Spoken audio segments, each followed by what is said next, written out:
ko whanonga ne men fellowship e aho ua ko maasi e taimi ono piema i he holo koe na koe i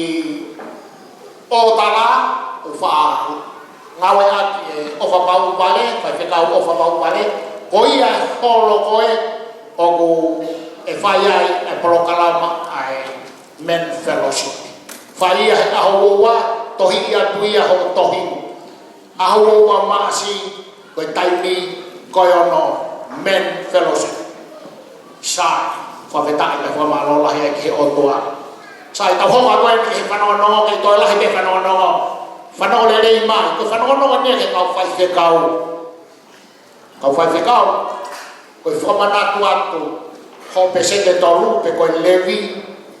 ke awe ki he ofisi pakapau ke ilo pe whikai ai panke pake hanga tonu pe o totonu ki he panke ko hono wa ko ele sisita a kau fai whekau to ngahi siasi aho whakaosi yen to ki ta i bea hai aho whakaosi ta i kakato pe aho whakaosi hallelujah amen whaweta i katau whamarolahi ki he otua o kou tuko me kou mahu inga taha ke toku whakaosi ati ko yanko tohi tapu koe ai Mount Zion o ku whai he aho ua ono o skamata o sieni ai aho e ua koe aho to pole lulu e ua ka kuli riu mai eni ke he aho pole lulu ai ukamata aho ua ono te wihanga whakamatala mamali e te mahino ke te koe na ke pehe te koe hado hinga o totou whakamatala iai e Mount Zion Bible School o ku mahu inga ke ako e talabahe whainga me ihi o kou lau tohi tapu pe au talabahe whainga me ihi o kusaya me ako tohi tapu whanau lelei mai kau ki tokon ni atu na kuat ke whai alu me ako tohi tapu pehe kufu lelei o lau e tohi tapu iei tangata ako he tohi tapu koe tangata whai ako e talang he tangata koe ni o whelau atu toi moe ako ko he tohi tapu talang he tama whai ako alu pe ko ako o lau ho tohi tapu ka tupe ke wako au tohi tapu pate talang e he tangata whai ako kia te ia have you ever think how bones taste like have you ever think how bones taste like o baha kaimi o ke nofo ai pake ki ua kai pete ke fie kaia ki he hui talongo me tangata koe ni talang he tama whai ako ke te ia koe tama ko ulau tohi tapu o kui me ia ka kau seta ka kau tofa mau koe kau tama ko uwako tohi tapu koe kau tama ia uka kau klaimba kau kata ki olunga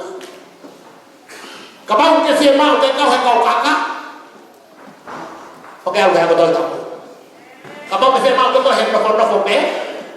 ini lau betul tahu. Berfirman betul kau dia kata kau. Kau tahu ni kau apa ini? Mau ini yang betul tahu mau ya ini apa kamu kita ya betul. Ya itu kita sino, ya itu kita atamai, ya itu kita elamani. Sino atamai elamani. Okai hamule agoni hamule atai ilo. Kau lihat kau ni berkata cuma nau tikite, mempure anda, usia, ane enau kualifikasi. Tidak lama sih kau tengah kau ni nau nopo nau kano ekolfora, nau tu, oke kau fayako, wako ekolfora. Hak fikaya, fino, tunggu hokoto, aye poto otua, amen.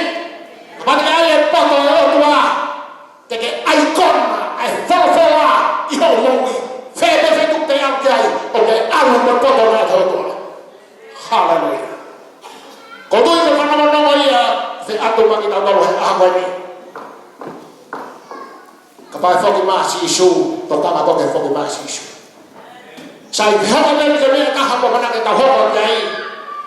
O faui, e tai ko to be fa tau lo tu. Ko tana ki me ofa. falah yu ke tanah ke ofa ke tanah paang ko ko ni ke tahu ye tahu tahu ko le paang ko le paang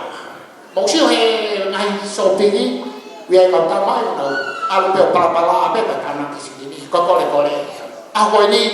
ko ule pe he ko no hinga ko be mai ko na ko fu se tua ta ko pa aku ke pura ka ni ha ni he ha ni ha ni le fai ko ko pura ko be os ilo de me ko ta be o ma ke o sa ko tua ho ngata ama awali tau tanah ki hase niti ala ko ka to he ka ke ka wa tu ko ala be ho ka to ke ilo de ko ho ngata ama ake ko ka ka lo ka o sa ala ko e ki ke ta ko he a ko ke ta lo e tamai e mau fafata e mau famalawa yo i he hoa ko amana ke mau tanah habang na ko i ko ngawe e tamai ko ke ta mau ilo ki mau talu te mau alu ki ka ko mau tu ko ni aku mau sio atu pe ke ka setuata aku mau putu ho pa o ka mau pa ko ma ya yo lea ka hana lona mona wata mai ka hana lona tu ne ma fai ha fa ke a ko ko fa ke ta pa ki nai ai lang ia ya yo e ho fa le ko ho fa ko no si so si tamai ta fa tu ko ma mai ma si ma ko me o fa ta ta ke ko ia ma na ia a yo tamai ko ma lo ia ma ho fa tu ha ma yo ha ko ale le ba la ko ma fa fia fa ka de wa ko ho fa ya se sekolah sekolah orang tak mau family ini orang saya ni